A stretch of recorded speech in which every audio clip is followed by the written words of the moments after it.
Bonjour, ici Stéphane Lévesque, bienvenue à l'Info, une info qui va être consacrée à la Fédération des télévisions communautaires autonomes du Québec. Et qui de mieux pour en parler que sa DG, Amélie Hens, tu vas bien? Oui, merci. T'arrives de pas très loin, ben tout est relatif. À pied, ça serait de bonne trotte, mais en C'est ça. auto, c'est pas si pire. Non, ça se fait bien. On est à une demi-heure à peu près, Ouais. une demi-heure de ma maison puis une demi-heure du bureau, fait que ça se fait très bien. Parce que la Fédération, évidemment, elle concerne l'ensemble du Québec, mais il y a Oui. des bureaux à Victoriaville. Exact. À Victoriaville.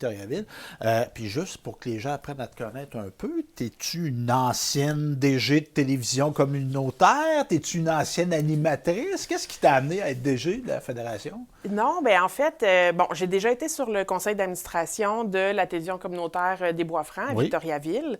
Mais moi, je viens du milieu communautaire. Depuis que j'ai gradué, j'ai toujours travaillé dans le milieu communautaire. Puis c'est une opportunité, en fait, qui s'est ouverte à moi.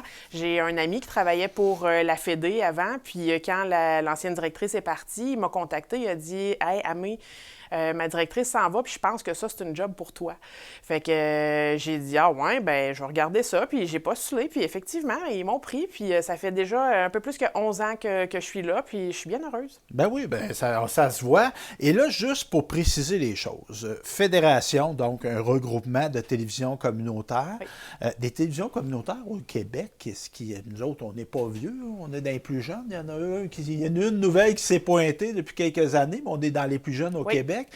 Ça fait longtemps qu'il y a des télévisions communautaires au Québec. Oui, ça fait au-dessus de 50 ans OK. qu'il y a des télévisions sur le territoire du Québec.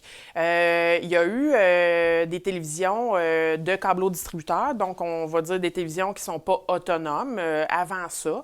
Mais il y a eu un grand mouvement vers l'autonomie de ces télévisions-là. Il y a peut-être un peu plus que 50 ans, je dirais.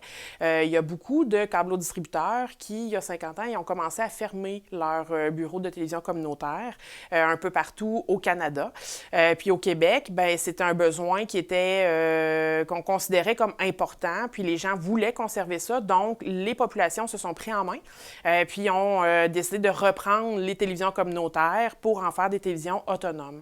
Donc ça fait au moins, c'est ça, les plus vieilles, là, ils ont un peu plus que 50 ans. Et tu mets l'accent là-dessus, autonome. Dans le fond, une télévision communautaire comme Télécor en est une, c'est un OSBL Oui. ou un OBNL là, qu'on appelle Oui. maintenant. Donc, c'est un organisme qui a une assemblée générale annuelle, qui a un conseil d'administration, qui a des règlements, qui a une charte, ce qui n'était pas nécessairement le cas anciennement. Juste, je ne veux pas tout coincer, mais à l'époque, dépassé 50 ans, tu n'étais pas là ni un ni l'autre, là.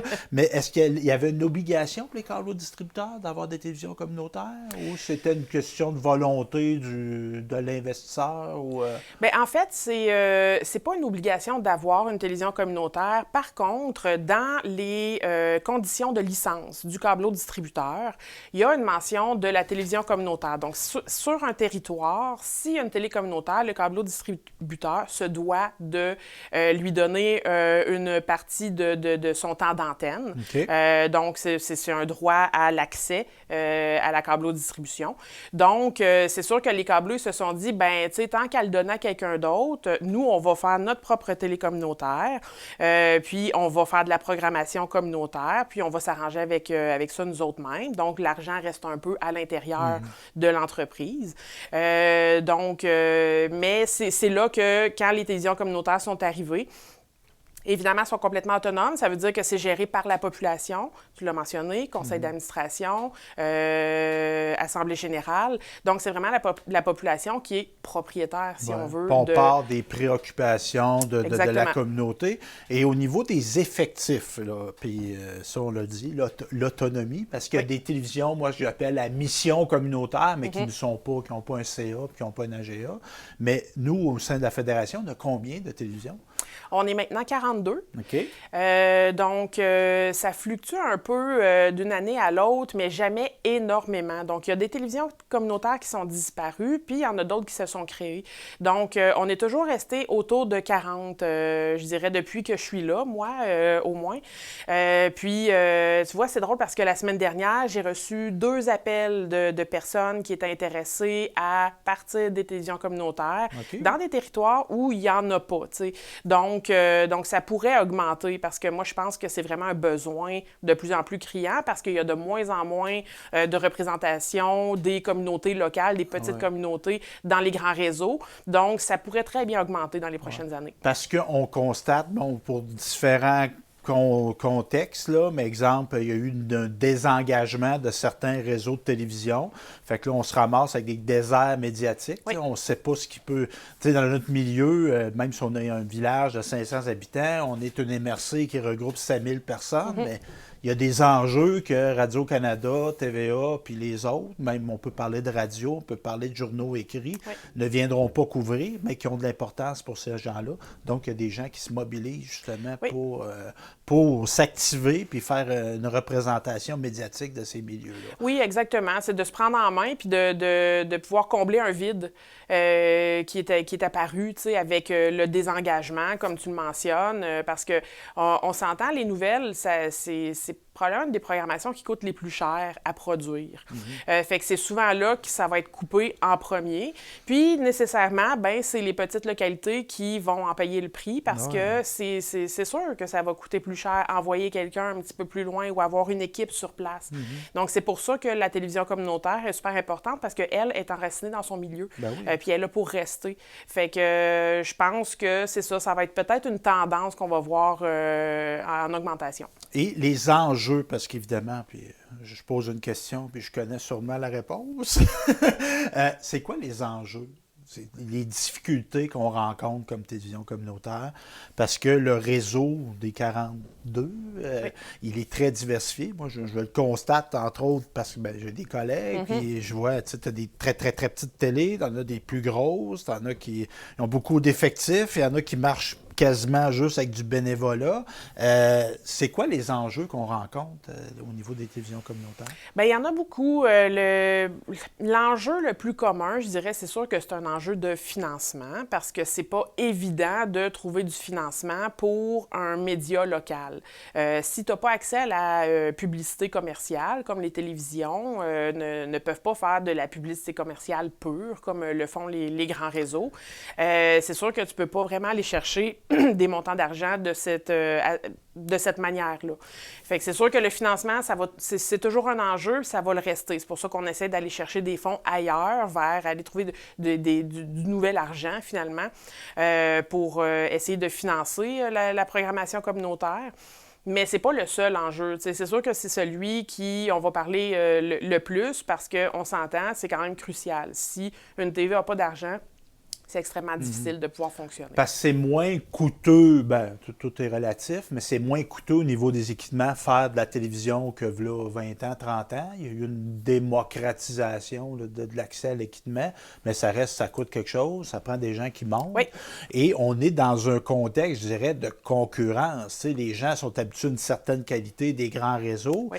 Tu sais, toi, t'arrives, si tu es vraiment bien plus loin que la qualité que les grands réseaux produisent, les gens t'écouteront peut-être pas non plus. Non, tout à fait. Parce que c'est sûr que effectivement, ça s'est démocratisé, mais faire de la télé, ça reste que c'est beaucoup plus coûteux que faire de l'écrit simplement ou être seulement présent en ligne. Ou même la radio. La radio, c'est sûr que c'est coûteux, ça prend une licence, ça prend une antenne, mais on s'entend que ça prend pas 3 caméras dans un studio, de l'éclairage. Ça, c'est toutes des choses qui s'ajoutent à ce que les autres types de médias n'ont pas, donc ça reste coûteux. Puis il y a aussi l'enjeu de la main-d'œuvre, parce que c'est évidemment, puis c'est sûr que ça reste lié aussi au financement, parce que il faut que tu aies les moyens de payer tes employés un salaire qui a de l'allure si tu veux les retenir chez vous.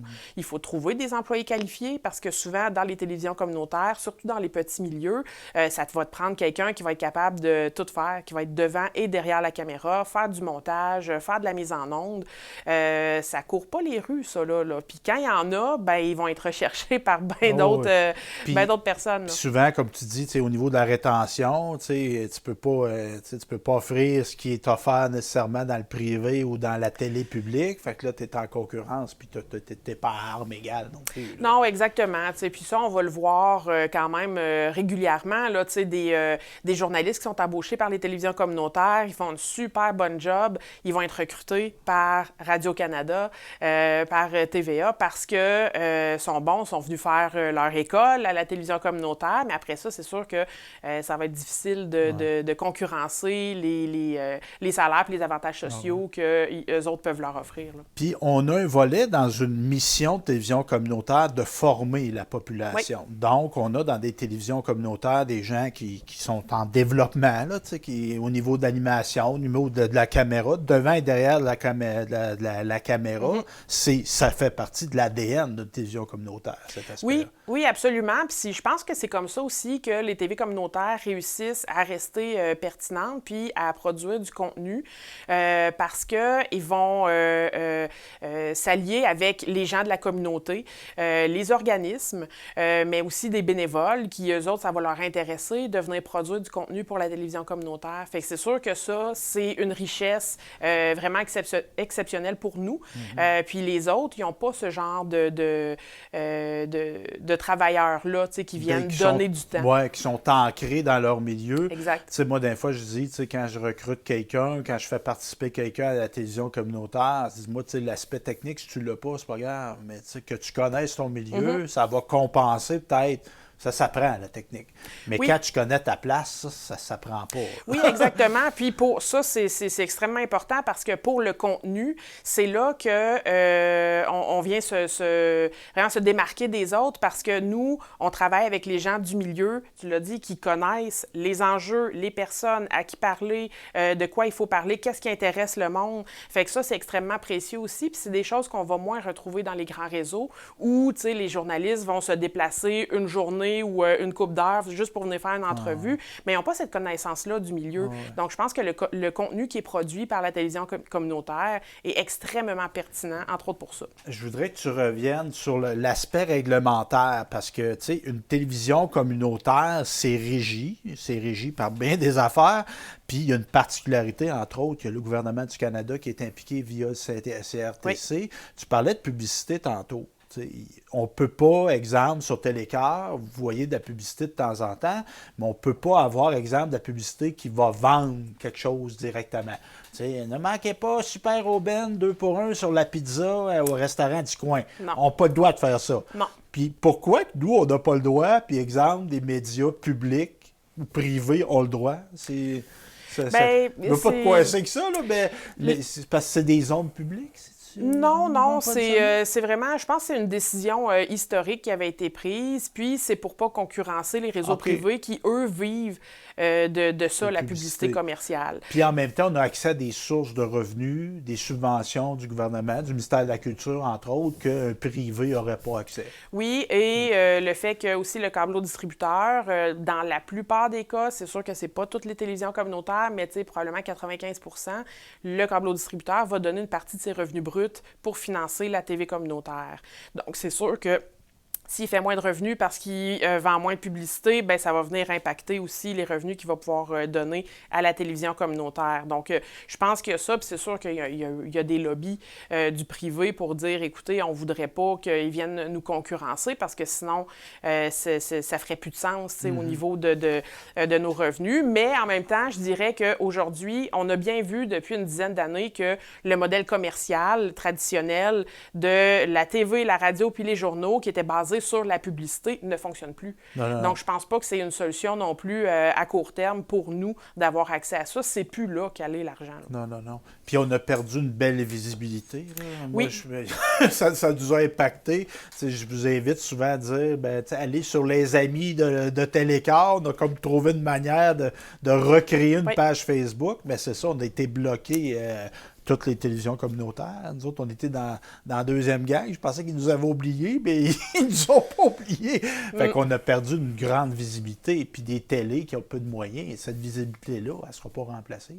Non, c'est ça. Puis c'était ça faisait des années, tu sais, que les gens développaient leur communauté sur les réseaux sociaux, en particulier ceux de Meta. On s'entend, là, tu sais, Facebook, c'était rendu important, tu sais, comme manière de découvrabilité. Puis ça, c'est un autre enjeu, comme on parlait tout à l'heure, des TV communautaires, c'est la découvrabilité. Comment réussir à être découvrable puis à être écouté, vu, entendu, en étant noyé dans un... aujourd'hui, tu sais, tout le monde fait de la vidéo en ligne, mais est-ce que c'est nécessairement pertinent? Est-ce que c'est nécessairement utile pour notre démocratie, comme peut l'être la programmation communautaire? Ouais. Non, mais on est quand même noyé là-dedans. Fait qu'en perdant les pages Facebook, c'est sûr que maintenant, c'est plus difficile de rejoindre le citoyen. Là. Puis ça pose problème, ça, puis je ne veux pas nous lancer dans un débat. Moi, je pense qu'on va avoir... Ce ne sera pas un gros débat parce qu'on a bien le point de vue. Tu sais, moi, je le vois, je l'observe beaucoup sur Facebook, puis il y a des gens que l'information, c'est Facebook. Il y a beaucoup de gens que leur source d'information, c'est Facebook. Et quand tu t'informes sur des spotheads de ce monde, bien, des fois, c'est pas nécessairement des gens qualifiés qui diffusent l'information, puis là, tu te retrouves avec des conséquences. Tu sais, une télévision communautaire comme la nôtre, on a un CA qui contrôle nos journalistes, il y a un DG, il y a moi qui supervise les journalistes, on a un code d'éthique, etc., que monsieur, madame, tout le monde, peut-être bien volontaire, mais qui anime un spotted, lui, il n'y a pas ces règles-là. Puis des fois, ça donne ce que ça donne. Non, c'est ça. Puis il n'y a pas de vérification de l'information. Fait que c'est sûr que c'est plus difficile pour la désinformation, justement. Bien, parlant de valorisation des télévisions communautaires, vous nous avez présenté ça à la dernière assemblée, parce que la Fédération, c'est un OSBL comme la télé en est une. On avait une assemblée générale, on avait un congrès à Victo au mois d'octobre. Oui. Puis vous nous avez présenté ça. C'est quoi ça? J'ose ma télé communautaire. Bien, ça, c'est la campagne de publicité, la campagne de communication qu'on va lancer pour promouvoir le contenu des télévisions communautaires, donc tous nos télémembres, pour inviter la population à aller regarder leur télévision communautaire, la découvrir, parce qu'il y en a beaucoup qui ne connaissent pas leur télévision communautaire, qui ne savent même pas que ce contenu-là qui est produit pour eux, par eux. Donc, l'objectif de ça, c'est vraiment de faire connaître ce qui est fait par nos membres, puis que les gens puissent réaliser à quel point c'est important, puis qu'il y a vraiment beaucoup d'informations qui est produite partout au Québec grâce à notre réseau de TV communautaire. Bon, bien, c'est bien. Fait qu'on peut suivre ça. Il va y avoir une campagne, je présume, publicitaire pour tout ça. Oui. Donc, puis nous autres, on va évidemment relayer cette information-là. Bien, merci Amélie Hintz, directrice générale de la Fédération des télévisions communautaires autonomes du Québec. Oui. Si vous avez retenu ça, autonome, c'est déjà beaucoup.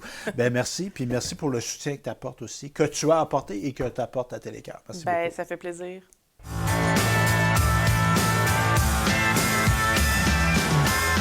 On est maintenant avec Luc Choulac. C'est bien comme ça qu'on dit ça, Luc? C'est bien ça, Et oui. toi, tu es directeur général de Parents Partenaires. C'est ça. Tu occupes ce poste-là depuis combien de temps? Ça va faire 10 mois. 10 mois. Donc, et oui, donc tu es en poste. À la base, tu es formé en quoi, toi? En bien des choses. En bien des choses. Donc, mon parcours, en fait, c'est un parcours d'expérience au niveau communautaire depuis une vingtaine d'années maintenant. OK. Oui. Et donc, Parents Partenaires, c'est basé à Trois-Rivières. Oui, vos bureaux c'est ça. sont à Trois-Rivières, mais ça concerne l'ensemble de la Mauricie et du centre du Québec. C'est bien ça. Donc, oui. Et la mission de base, parents partenaires, parce que moi, je connais le mot parent, je connais le mot partenaire, mais c'est quoi ça, parents partenaires? En fait, c'est pas compliqué. Donc, notre organisme s'adresse aux parents qui ont des enfants. Quand on parle d'enfants, c'est 6 à 18 ans, qui vivent avec des enjeux de santé mentale. OK. Donc, nous, on est là surtout pour offrir du soutien, de l'accompagnement à ces parents-là, OK. qui donc viennent chez nous pour répondre à ce besoin de soutien, de conseils, d'accompagnement. Donc, dans les services qu'on va offrir, c'est du suivi individuel, c'est des rencontres de groupe, c'est de l'accompagnement, parfois soit en milieu scolaire, soit en milieu aussi de la santé, au niveau juridique. Évidemment, on a aussi nos services de répit. OK. Et juste, on va y aller dans le détail, dans les services offerts. L'historique de l'organisme, évidemment, tu es là depuis 10 mois, tu n'étais pas là au début, Non. mais ça date quand même de quelques années. 32 ans. Oh, OK. Donc, c'est un comité de parents en fait, c'est des parents qui se sont regroupés à l'époque dans ce qu'on appelait la clinique Arc-en-Ciel, le pavillon Arc-en-Ciel, qui est maintenant la clinique ambulatoire de santé mentale. Donc, les parents des enfants se sont regroupés ensemble, ont formé un comité pendant quelques années pour se soutenir là, un petit peu au niveau de l'entraide puis de l'échange. Et ils ont, en 1992, donc formé l'organisme Les Parents Partenaires. Fait que c'est un historique de OSBL qui est commun. Bon, au début, un peu plus informel. On vit une problématique, on vit des choses qui se ressemblent, on se réunit, puis là, on en fait un organisme. Exactement. Et maintenant, on est institué, on peut le dire. Et on a du financement, entre autres, du gouvernement du Québec. On a un financement, donc, qui provient effectivement du ministère de la Santé et des Services sociaux par le fameux programme de PSOC, le programme de soutien aux organismes communautaires. OK. Donc, c'est ça. Et on est référé par des gens du réseau aussi. Oui, on est référé par on est de plus en plus référé par les gens du réseau, par les CIUS. Évidemment, les parents qui nous ont aussi côtoyés nous réfèrent parfois des gens. On a un site Internet, les gens aussi nous connaissent via ce mode-là, mais effectivement, les gens du réseau nous réfèrent des parents qui en ont besoin. Et services gratuits? Gratuits. Et confidentiels? Et confidentiels. En fait, on demande aux gens qui veulent continuer à recevoir des services à moyen ou long terme de devenir membres chez nous, donc un frais de 25 $. On comprend aussi que pour les activités de répit, on va demander des frais supplémentaires là, pour couvrir surtout les ressources humaines. OK. Ouais. Donc, c'est ça. Bon, là, partons de la base. Il y a des gens qui nous regardent. Bon, mon enfant a des problématiques de santé mentale. Il n'a pas nécessairement, exemple, été en psychiatrie. Pas besoin de diagnostic. OK. C'est ça. C'est ça. OK. Pas besoin de diagnostic. Fait qu'on n'a pas passé, il n'y a pas eu besoin d'avoir des séjours pas du tout. À l'hôpital, etc. Pas du tout. Pas du tout. Les gens qui vont vous contacter, c'est-tu parce qu'il y a une ressource à l'école, dans le milieu, qui a parlé de l'organisme? Ben, en fait, l'école, c'est beaucoup plus... on reçoit peu de référencement par rapport à l'école, mais effectivement, c'est à l'école. C'est pour ça que nos services s'adressent aux parents d'enfants de 6 à 18 ans, parce que c'est quand ils rentrent à l'école que là, les parents reçoivent un petit peu des commentaires des professeurs ou de la direction en disant « Bien, votre enfant, on soupçonne qu'il pourrait y avoir des difficultés, et ainsi de suite. » Donc, c'est là, avec des recherches ou des contacts que les parents nous rejoignent. Parce que nous, quand on parle d'enjeux de santé mentale, on vise beaucoup plus large que les problématiques qu'on connues. Bien, en fait, plus souvent associées directement à la santé mentale. On va parler aussi de TDAH. On va parler de Gilles la Tourette.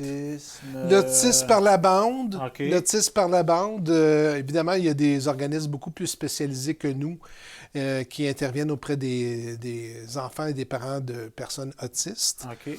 Mais oui, donc on parle de problématiques aussi de troubles de comportement, troubles d'opposition, troubles alimentaires. Bref, c'est vraiment des enjeux de santé mentale au sens large. OK.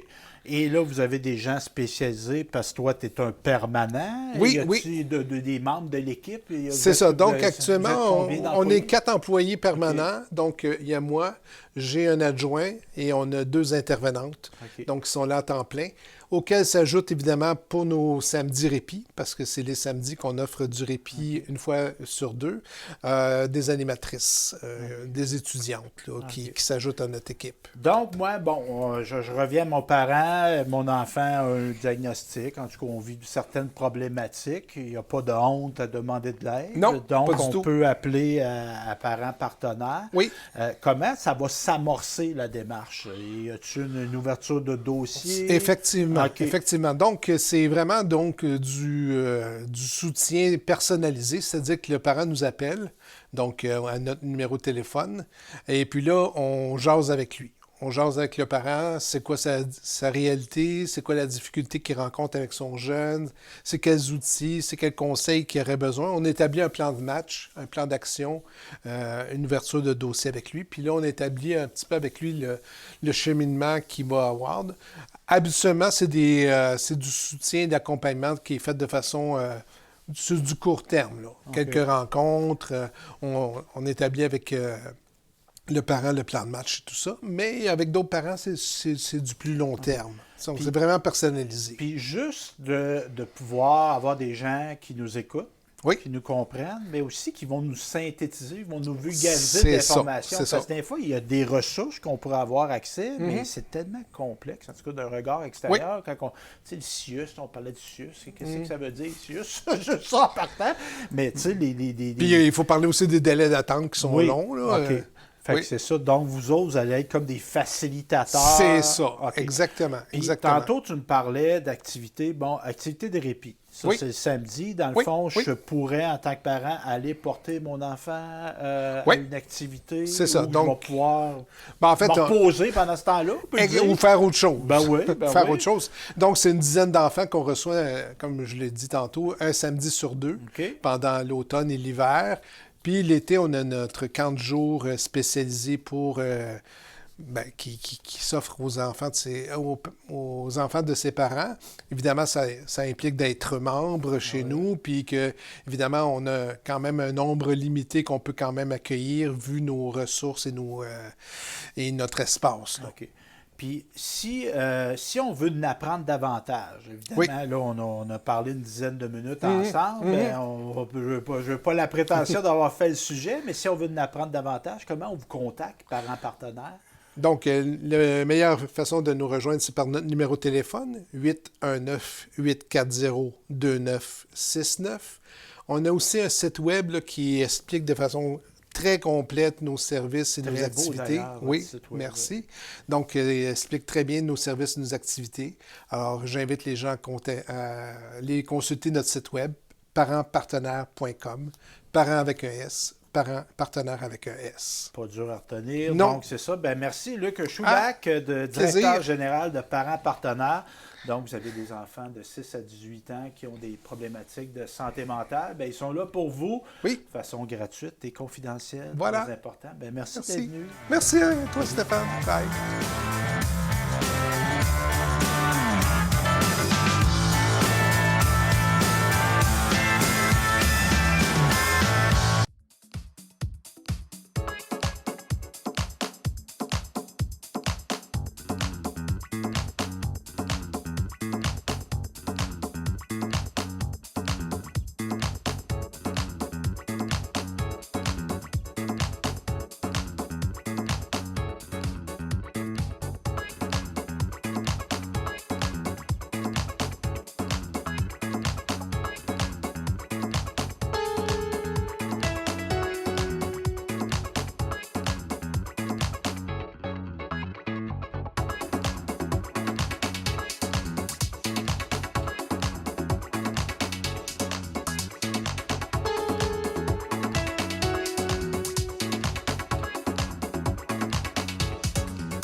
soliloque sur la semelle de mes bottes quand elle se frotte au pavé des ruelles. On m'a dit que le doute, c'est le bon Dieu qui clignote, mais ma foi est fébrile comme une chandelle. La foule est ventriloque, à couvert on chuchote, c'est dans la pénombre que la lumière